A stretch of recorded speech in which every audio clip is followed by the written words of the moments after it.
Welcome to Sisters-in-Laws TV. I'm your host, Erica M. McAfee. And October is Pregnancy and Infant Loss Awareness Month, a month dedicated to honoring and remembering our babies who have gone to heaven far too soon. I'm excited to present to you a series on surviving pregnancy loss. I know many of the stories you may hear may be triggering, so press pause, take a break, and come back to hear these powerful stories from sisters-in-laws who have survived pregnancy loss.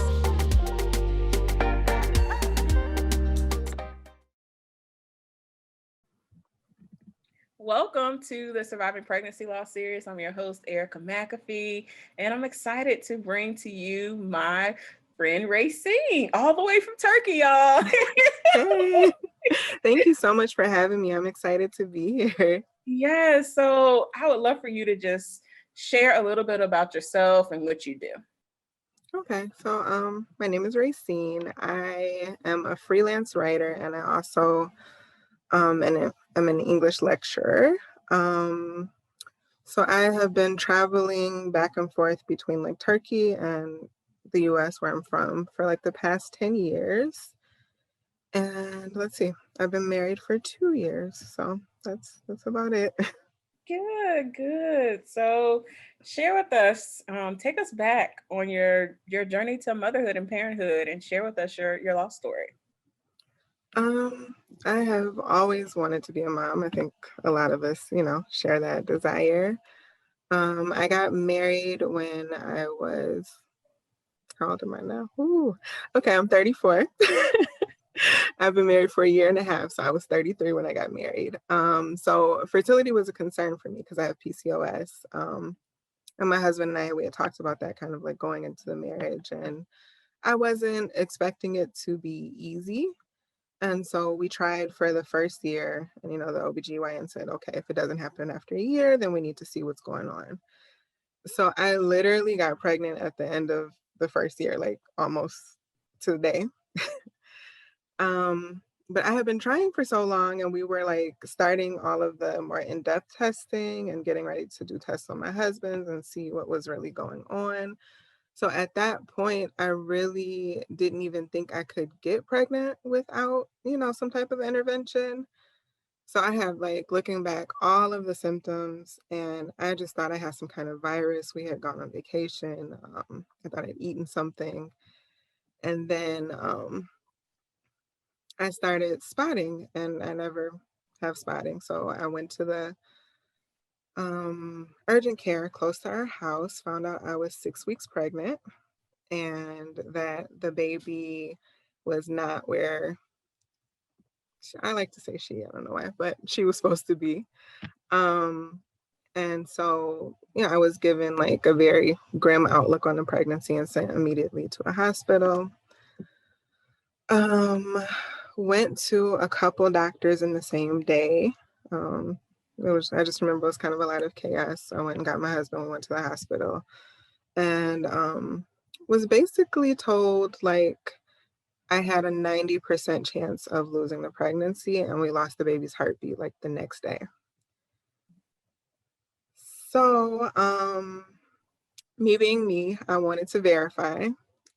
So we got like the opinions of 2 more doctors. We waited a couple days to see if, we could get the heartbeat again because 6 weeks is still early. Nothing changed, so I went ahead and decided to have a DNC. That was unsuccessful. I knew right away something was wrong. I was hemorrhaging. Doctors would not listen to me.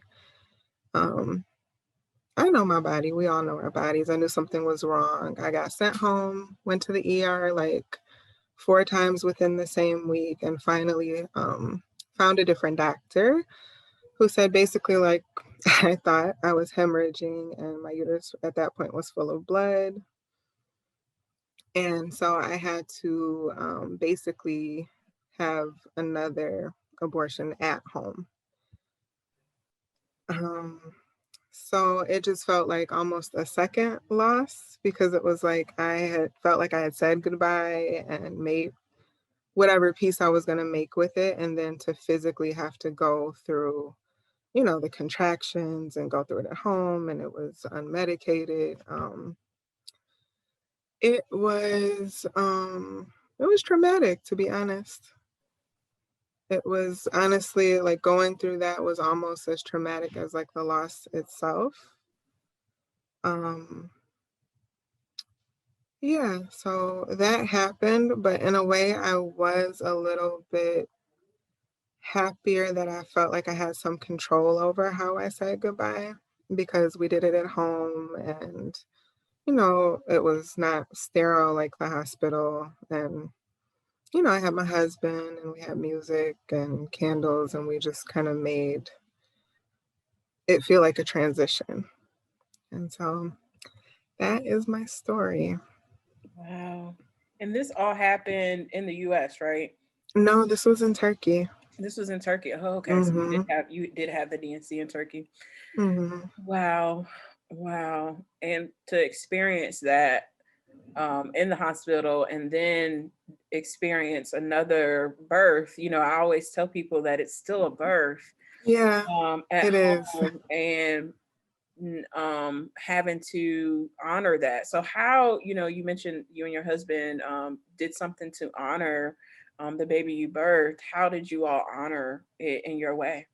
We treated it like a home birth. Like he still has the picture. He propped me up with pillows, and we had low lighting in the house. We were burning like I think frankincense and myrrh and sage, and we had like very soft music playing, and he took care of me. He held my hand through it, and it was birth.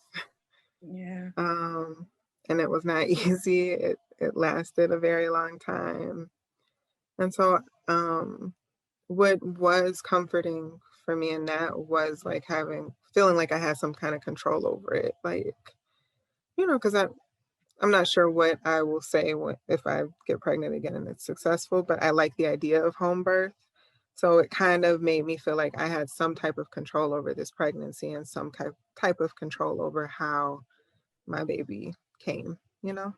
Absolutely. And you could set the atmosphere. Essentially, that's what you did. Yes. You Uh-huh. set the atmosphere so that it could be calm and that you could feel, stress free, even though it was a stressful situation and you knew it was Exactly. happening to your body. Mm-hmm. But in any birth setting, you want it to be a setting that is of peace, that is of calm, that is not stressful, that it won't generate additional trauma, as it Mm-hmm. would have done if you were in the ER. So I'm happy that you all honored the moment and that he took it and you all treated it as a centering for both of you all to kind of honor what was happening, this transition of life that was happening that you knew was happening, but you didn't want it to happen. It's kind of a Yeah. it's kind of one It of was those. yeah, it was one of Yeah, those moments, like yeah, very, very bittersweet. definitely bittersweet. So from there, after baby was born and you honored baby, what did you do next? How did you all start to begin to heal? Honestly, what happened for me that really kind of changed me, because I was so traumatized, just hemorrhaging, and I am like so attached to my mother, even though I live far away. So with COVID, not being able to have her fly out or be able to fly home, I was very much in the physical trauma of it, and all I could think about was that. And my husband is very traditional Turkish man. They have a very large family. They're very close knit. So all of my in-laws came over, and they just sat with me for a day, and we mourned. And that was kind of like I felt like I had permission to grieve. I felt like I had permission to say that I had a baby. My mother-in-law, I think she's had 3 stillborns. And so she sat with me and talked to me about what she had been through. My sister-in-law shared her stories. Um, and also my father-in-law, and they have a very rigid, like, patriarchal culture, and he came and sat with us, and it just really made me feel like I could release, the trauma and start healing, because I felt like there wasn't any more shame. Because I did feel ashamed at first. I was like, I've tried for a year and I got pregnant and I had no idea I was pregnant. How did this happen? So that was my turning point, and that was when I kind of switched gears into healing.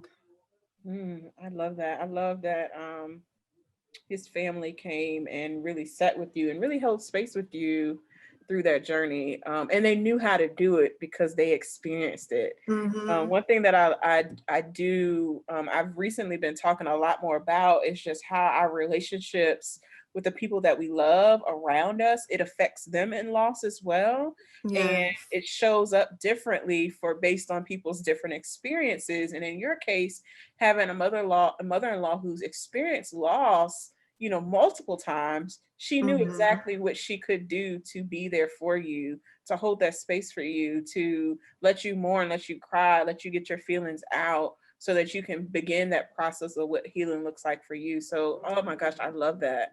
Because not everybody has that. Yeah, and to be honest, like as much as I wanted to be at home and be with my family, and we're so different culturally, like I felt like I needed Black people around me so we could, you know, not have that cultural difference between us while I was like so vulnerable. But I don't think I could have had a better situation in terms of being, embraced that way by people who knew what to do. Absolutely. So now, what are your next steps on your journey? Obviously, you are stuck in Turkey, so you can't come back to the US. I'm stuck in Turkey and my mommy's not here, so I have to heal by myself. So I basically started with the physical part because I was very weak afterwards, and I also gained a lot of weight because my whole process took 2 weeks, and then I had another 2 weeks of like heavy bleeding, so I was not in a good place. At the end of that, I think I gained maybe 20, 25 pounds. So my first step was to call my Ayurvedic specialist. So we set up a meal plan. I got some herbal therapy, some like herbal mixes that she sent me, just to balance my hormones and stuff and kind of help me get some water weight off. And then she connected me with a therapist who specializes in loss. So I started right away with her. I think actually I might have had my first therapy session before I had the home delivery. So that was good. Like I think I remember being on Zoom with her like in the bed. So I started that very early. And that's still happening every week. I'm still really trying to focus on the physical because I feel like, that's such an important part of healing. And then the next piece for me was sharing because I felt like if I have lived in, different countries and I speak the language here, and I had just taken a health policy class that talked about Black women and maternal death and infant loss. And I had like all of this knowledge and resources, but I was so clueless when I went through my experience. I didn't know what was happening. I didn't understand the procedure I needed. Um, all I knew was that very instinctual, like something's wrong with my body and I need more help. So my first reaction was to share and to connect with other women who had gone through it. So I started doing that on Instagram. Found out how many people in my life had also gone through the same thing. So like creating community, sharing, and really just being very vocal about it because I don't feel like we talk about this enough. We don't even talk about, the births that we would like to happen, a healthy full-term pregnancy. We don't talk about that enough, and we definitely don't talk about pregnancy loss or infant loss. So that was my thing. I wanted to talk about it so someone else could hear it. And if they are going through it, like they would have more resources than I did. Because in the middle of all that, the last thing you want to be doing is trying to Google stuff. So, yes. Absolutely. So that's been Absolutely. my journey, like so far, is just trying to turn it into something where it's easier for the next person. Because it's a horrible thing to go through, but I think there are tools that we can have as women, that we should have as women. So she's been Mhm. trying to work on that part. Good. I love that. So, when did you find out about your PCOS? That was really interesting. I guess I've had medical neglect for a long time in my life. I found out I had PCOS when I was 21. It was my senior year of college, and I just went through a very like chemical depression. Like I was not sad logically. Um, but it was had a major depression, went home, went to my OBGYN because my mom, instinctually felt like it was hormonal, and found out that I had been diagnosed with PCOS when I was 19, and the diagnosis had not been given to me. Wow. Because I have been going to the same OBGYN since my first appointment. Wow. And they Um, never mentioned anything about. Actually, like she scolded me because she was like, "You have PCOS. Why aren't you on medication? You shouldn't be this depressed because if your hormones were balanced, you wouldn't have put on so much weight and you wouldn't have been depressed." And I was like, "What is PCOS?" Right. And And one she thing looked at my chart. yeah, and that's the reason why I asked, because I think that when it comes to PCOS and endometriosis in particular, both of those conditions are typically very hard and not always, like you said, diagnosed and told about within the Black community amongst us. So that's why I Mm-hmm. always ask people who know they are diagnosed with it, when were they diagnosed? Because some people probably had it as adolescents. When you first got your Mm-hmm. period, but obviously you wouldn't have known it until you started to go to the doctor to get like a normal Pap smear or what have you. Exactly. Mm-hmm. And then from there, typically they don't give you the understanding of exactly. They may say, oh, you're going to have a hard time getting pregnant, but they don't tell you, or really, to be honest with you, OBGYNs aren't knowledgeable enough even now, No.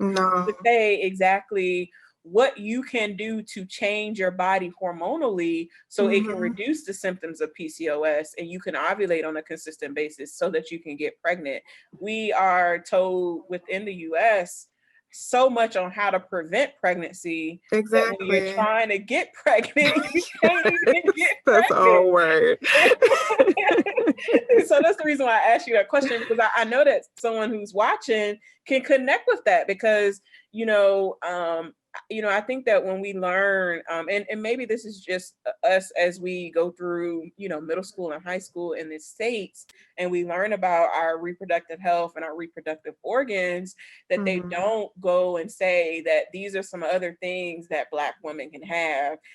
Particularly, and maybe you should go if you aren't having a cycle consistently, or if your cycle's so long, or if you're bleeding extremely hard and Exactly. you're going through all these Uh-huh. pads, that's not normal. We thought it was Exactly. normal. We grew up thinking that was so Yeah, like normal. we really do. And like, going to buy your daughter like the biggest pads in the store, that's not really normal. And like everybody said, "Oh, I know exactly what you need," or here's this position to lay in to get through your cramps, and that's not normal. No, it's And I'm glad you mentioned like the US. The women in my Turkish family, they talk so freely about their bodies in that way because Turkish culture, for the most part, everyone knows they want to get married and be a mom. And so you are checking to make sure that you're ready for motherhood, and everyone around you is making sure that you're ready for motherhood. And there's this awareness amongst like very, very young girls about what's going on with their bodies and what's not normal. And, doctors are like, oh, we got to get you to do this. And so to see that contrast, like I'm comforted when I'm here because I have that access, but I'm a Black American, and to know that like our community doesn't have that, it makes me very sad. It does. It really does. But that definitely charges us to do what we're doing now, to share these stories, and Mm-hmm. then for the generation that's coming after us to give them the education that they need and be more open and freely to have these discussions about it. So like a lot of my a lot of my little cousins and stuff who are in their early 20s and they may have just gotten married, and I know that they have, one of my cousins has endometriosis. I told her, I was like, You need to go to a fertility specialist. I know you and your husband aren't trying right now, but you need to go freeze your eggs while you can. Don't, Exactly. don't wait until, you're 35 or you are 40 and have gone through miscarriage after miscarriage or it loss after loss. Hmm. At least go do that for yourself to preserve your fertility, because that's something I wish I would have done, when I Hmm. had the opportunity to. Granted, it may have not have been as much available 10 years ago, but it's available now, and it's not as expensive as it Exactly. was now. Hmm. So I'm happy that you brought that up, because I think that in the US we don't talk enough about it. But I'm We don't. happy We really that you don't. are you can like kind of you get to see the other side of how Middle Eastern and even European countries are more vocal about reproductive health than we are in our Hmm. upbringing. As you Yes. as you as you are getting to know your Turkish culture more. Yeah, and I'm always like picking up the phone, like, Mom, why didn't you tell me this? Or like, why don't we talk about this? Right, And she's like, okay, let's talk about it. And I'm like, I'm almost 35. right. Okay, sure, let's talk about You're good. it. You're good. So, just to round us out, really, how are you surviving this? I mean, you're still in a pandemic right now. I'm You in a are in pandemic. Turkey, navigating, this new world, these holistic changes that you're making, which is amazing. And I think that you could not do that here. Like you Mm-hmm. needed to be where you are in order to Mm-hmm. heal the way you're healing, because how holistic medicine and practices are in the US. Like we just don't really promote them the way they should. We always have to find our Mm-hmm. own journey. But when it's a part of a Exactly. culture and it's already ingrained in a culture, it makes it easier to really, let your hair down and really be embraced with those practices and in those customs, and to make sure that your body is fully ready and engaged when you're ready to try again. So really, how are you surviving throughout of all of this? I am just surviving, to be honest. I'm using the resources I have. So I have like my Ayurvedic specialist, I have my therapist, I feel like I have like a trauma team. My husband has been amazing. I'm doing a lot of writing that helps me kind of process and also share. Um, but besides therapy and Ayurveda, because both of those are expensive, and I Mhm. know not everyone has access to those resources, and maybe not even time to access those resources. Like really, I've been very intentional about dialing like down and only doing what I need to survive. So I'm only spending a certain amount of time with writing. I'm only, spending a certain amount of time, with housework. I'm really just in survival mode. I'm kind of like trying to cocoon myself. I spend a lot of time just like focusing on what my body needs. And if I need to feel sad for a day, I feel sad. And if I need to, reach out, I reach out. So I feel like a lot of people talk about things that not everyone has access to, so I don't want to do that. But just being intentional about how I spend my time giving back to me and allowing myself to grieve, my child, because that's not overnight. It's only been, I guess, 2 or 3 months. And so I know I have a journey ahead of me, but just being very gentle with myself. I love that. Being gentle with yourself and practicing lots of self-love. Hmm. That's all we need right Yes, now. that's really it. So even if it's just polishing my nails, like that might be it one day.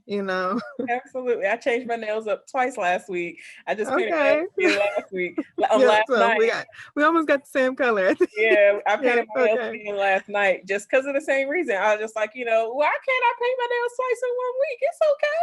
Like, it's okay. Exactly. So the little things, honestly. I love it. I absolutely love it. So we now have a Turkish friend, you guys. You all can go follow Yeah. Raycene. Where can we find you on social? Drop all your social links. You Okay. mentioned that you're writing. We want to follow you. Okay. I am writing a lot on Medium at Andrew Racine. Um, and then I am on Instagram as This Mama Wants To, like the number two, live. And so I'm sharing my journey there in terms of pregnancy loss. Sounds good. Well, thank you so much. Thank you. It's so nice to talk to you. No, it's awesome to talk to you. And hopefully you will make your way back to the States at some point. But if you don't, we know you're gonna survive and make it through. Thank you.